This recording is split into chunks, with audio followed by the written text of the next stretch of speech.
তখন বাজে রাত 8টা। তো রাত 8টার সময় আমার সব কিছু কমপ্লিট হয়ে গিয়েছে। বসেছি 2টোর সময়, আর রাত 8টার সময় পুরো সব এভরিথিং সব কিছু কমপ্লিট হয়ে গিয়েছে যা যা করার। তো দেখতেই পাচ্ছ সব কিছু আমি দিয়ে দিয়েছি।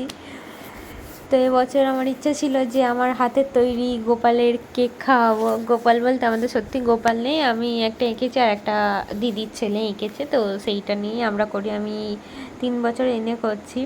তো দেখো অনেক কিছু আছে, চিপস, কুরকুরে, দুরকম চিপস, একটা হচ্ছে ক্র্যাক্স, বিঙ্গো, কেক, লিচি রিংস, অনেক রকম লজেন্স, বিস্কুট, তারপর হচ্ছে গিয়ে চকলেট, এইসব আছে। আর দেখো ওইটা হচ্ছে কি আমার একটা দিদির ছেলে এঁকেছে, আর এই দুটো আমি এঁকেছি। তো দেখতে পাচ্ছ আমি অত ভালো আঁকতে পারি না, আমি তবে আঁকা শিখিনি। আর এখানটা 7 রকম ভাজা আছে, মা সব এক এক করে সাজিয়ে দিয়েছে। মা ভালো সাজাতে পারে, আসলে আমার এইগুলো সম্বন্ধে অতটা আইডিয়া নেই, কিন্তু করি কত ভালো লাগে তাই করি। আর নিচে ওইগুলো একই কিন্তু ওপরে মানে করছে না বলে, ধরছে না বলে, ওই জন্য মা অল্প অল্প করে দিয়েছে, সাজিয়ে দিয়েছে। তো মা এখানটা ধুনো জ্বালাচ্ছে।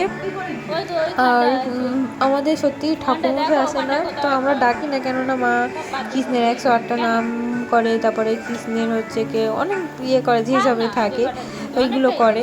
তো ওই নিয়েই হয়ে যায়, ওই নিয়ে আমরা ঘরে ঘরে পুজো করি। আসলে গোপাল তো মানে যে যেরকমভাবে সেবা করতে পারে, ঠাকুরমশাই দেখেও করতে পারে বা নিজেরা মন থেকে চাইলেও করতে পারে।